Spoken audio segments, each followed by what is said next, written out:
Paul here, and welcome along everyone. It's Saturday lunchtime. This morning I've been down to the local mill and bought some more wet wood. So I'm just going to quickly empty this out and then we can see what we've got.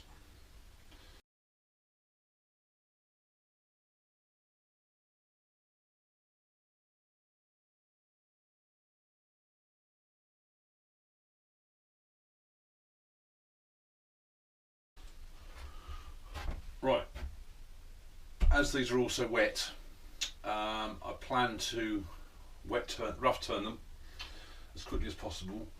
Certainly the thick ones like the oak, because they do tend to split. But before I can do that, because I need to pack up the wet wood shavings, I'm going to have to have a clean up. So I'll do that in a minute once we've had a look at the wood. Okay, I've got a bit of selection here. These are all Silver Birch. What I've just recently done, a couple of lidded boxes with, does turn really nicely, which is why I picked up some more. I honestly don't know what I'm going to do with that. I may well just turn it into a bowl or something like that, but that one I probably plan to turn into probably 2 or 3 small bowls, and probably lose all the bark and everything. For the oak, this pile here, I've got 2 large slabs like this, still got the pith in them, so obviously that's the size that they were there.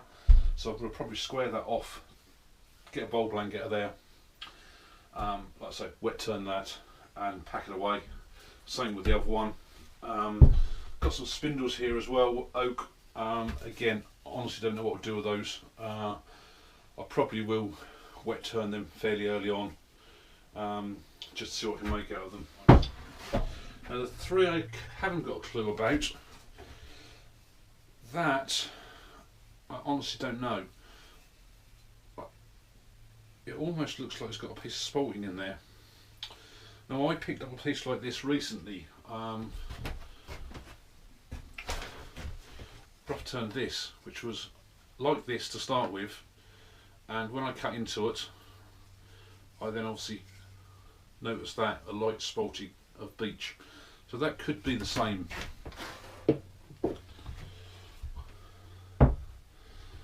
That one I honestly don't have a clue about. It's quite weighty. It is very wet. To me, it probably looks a bit like ash. Again, could be totally wrong. And finally, that, I mean, that just could be just a bit of softwood. However, it is quite weighty, but I picked it up because of the striking grain through there. So again, I may well wet turn something out of that, and then just pack it away. Now, the more observant of you will have noticed, we're end grain here, which is not normally the way you do a bowl. However, yes, I could slice it up to go the other way to have spindles, not very big spindles, because they'd only be the thickness of the blanket, but I'm going to give it a go to see what a bowl comes out like with the end grain.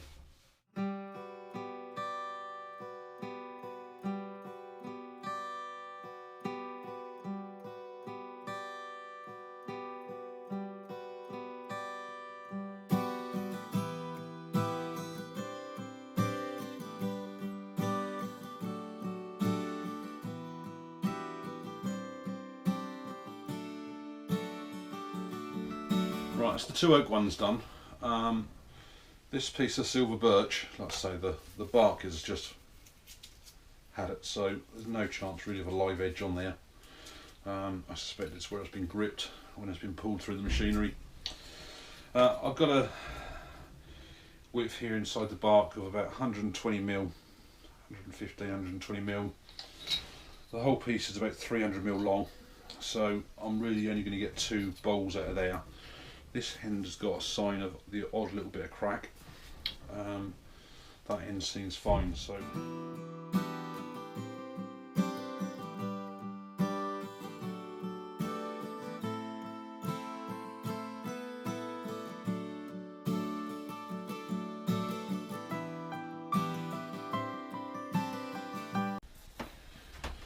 So it's Sunday morning.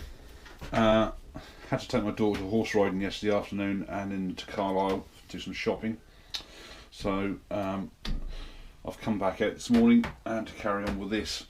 What I've done, I've put this between centres. Two reasons. Firstly, you can't really put a faceplate on end grain. The screws just would have a fraction of the hold going that way compared to going through the side grain. Secondly, the good thing about this, as it's out of balance as well, is that if it does, and it's wet, if it does loosen on the spur drive, it's just going to run freely. So therefore there's less chance of it suddenly flying off.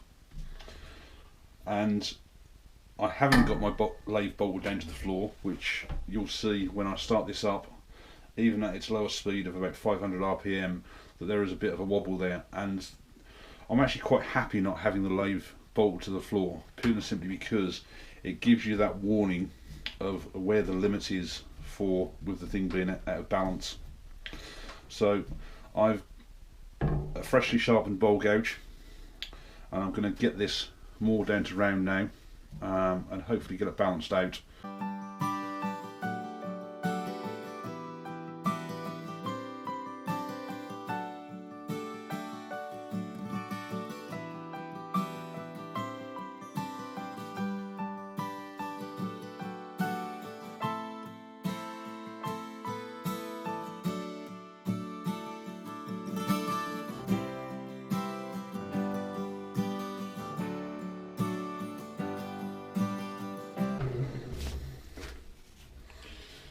So the grain in this is absolutely gorgeous.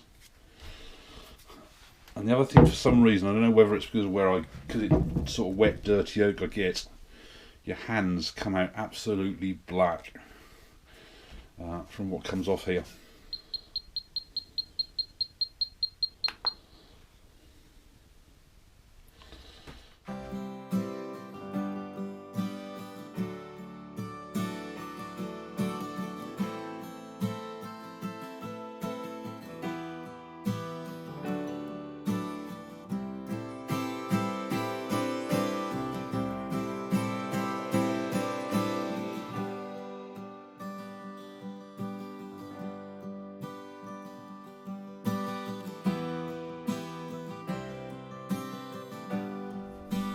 Right, I've got my jaws on. Before I put this in here, just a couple of things. I always mark where jaw 1 goes on my piece of work, just with a line like that. And even if I'm only ever going to put it in the jaws once, I still do that, because you never know when you're going to put it back in. Could be used as a waste block, and it just helps to true it up a little bit more. The other thing as well that I've learnt as well, and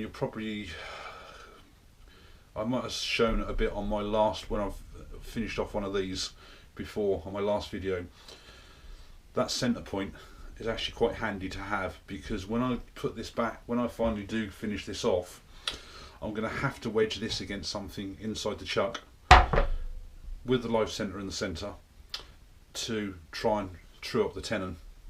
So try and keep your centre point on there.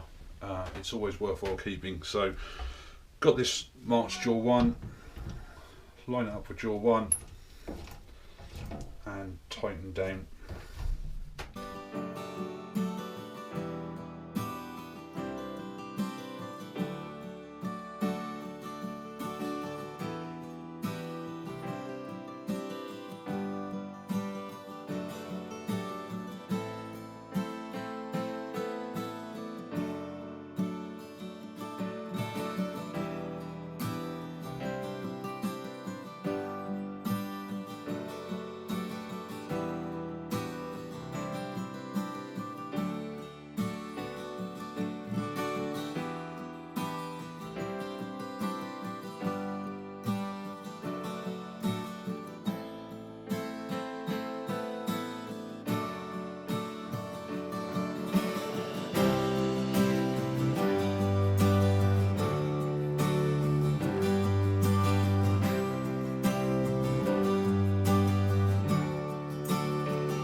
Right, that's this rough turn down. Got a catch. Not impressed about. The base is probably about 7mm thick. Yeah, that's probably about 7mm thick. Just over. But as we've got the tenon on the bottom there as well, that's obviously not going to dry out quite so quick. Yeah, I don't know how deep that catch is, whether I'm going to be able to take it out long term or whether I'm going to have to fill it or not. The walls, 11mm thick, and again they're rough on the edges, which I'm not bothered about because obviously it's just a rough turning. But what I'm going to do now, so that this doesn't dry too quick, almost the whole piece is end grain. So we've got end grain all in here, end grain on the tops. Obviously that's not end grain there, but obviously the moment you come down here is end grain on the bottom. What I'm going to do, I'm going to probably just give it a coat of my shellac, just to see if that aids in sort of like reducing the drying a bit before obviously I pack it all back with the shavings. So what I'm going to do next, I'll do that next. You don't need to see me do that. It's just literally a case of pouring it on and rubbing it in, let it dry. I'm going to turn the other bowl blank I cut exactly the same as this one, and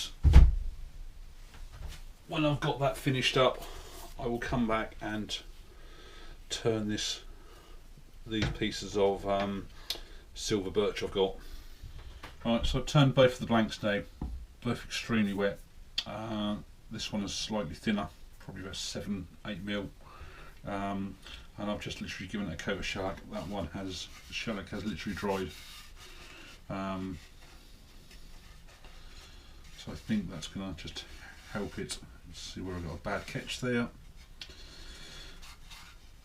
That's going to help hopefully just slow the drying process. So I'm next going to do the couple of pieces of silver birch. My bandsaw really struggled to cut the corners on this for some reason, so I'm going to get this up between centres and I'll be back. Right, so I've got this piece of silver birch between the centres now. As you can see, everything is just black from the oak. So I'm going to true this up. I'm going to stick a smaller tenon on the bottom to go into my normal jaws, and I may well do the second piece at the same time as well while I've got the live centres on, and then get that into the jaws.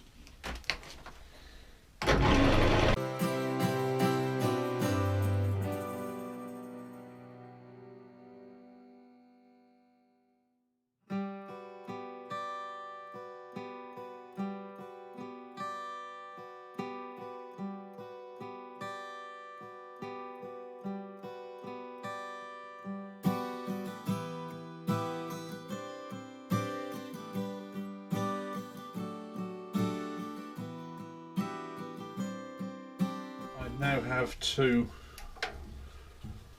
silver birch bowl planks, both with tenons on, so it's just now a case of hollowing out the inside.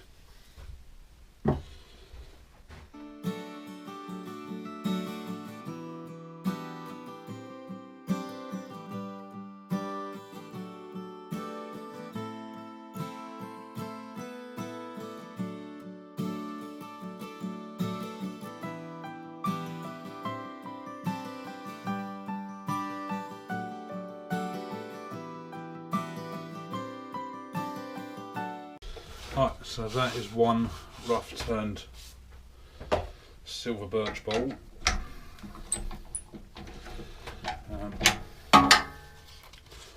Quite nicely actually. I've got a few inclusions. Oh, that's loose. I have to glue those in. Some soft bits. Another really weird inclusion. That's where the crack is from the pith. By the looks of it, so I may well drop a bit of glue in there. So I'm not going to give this the shellac treatment like the other one, but I am going to probably drop a bit of glue in some of these cracks and then just pack it up with the wood shavings. So I'm going to quickly turn this other one and then I will come back. So with 3-4 hours out here this morning, I now have 2 wet turned oak bowls. That one, the first one being a bit thicker. Second one there is probably about 6-7mm thickness on the walls, probably a little bit thicker on the bottom there. I've given those both a good coating of shellac because they are just my shellac mix that I'd use. Purely simply because they are so wet. I mean, the 25%, I think it was 25-26%, possibly even hitting 27, so it should helpfully reduce the moisture a bit. The 2 Silver Birch, they're very low 20s. I'm not going to bother sealing them. I've got a couple of cracks on one of them, which I'll probably just drop a bit of CA glue in, and I'm going to pack the whole lot up for at least 3 or 4 months. I mean, this lot all came out of the inside of the Silver Birch bowls. My workshop is a total mess again.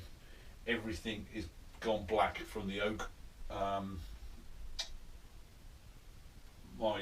Everything is starting to rust already, so it's a case of a real good clean up. When even my calipers, which just sat there on there for the last 3 or 4 hours, have all gone rusty on there, so I can see a bit of wire wool or fine sandpaper coming out on everything now and oiling it all up. So if this is your first time here, I do a lot of different things. I just recently bought some wood from the local mill, which was obviously very wet, so decided to rough turn those. Please do subscribe, you'll get notified of each week as I put up videos. It's totally different, usually different things all the while. For my existing subscribers, a big thank you very much. It's most appreciated you keep coming back. So I'd appreciate it if everybody could hit the like button, hit the share button, and please do leave a comment below. Thoroughly enjoyed doing these, but what a mess. Really is a real mess. So thanks a lot. I'll see you all on the next project video. Bye.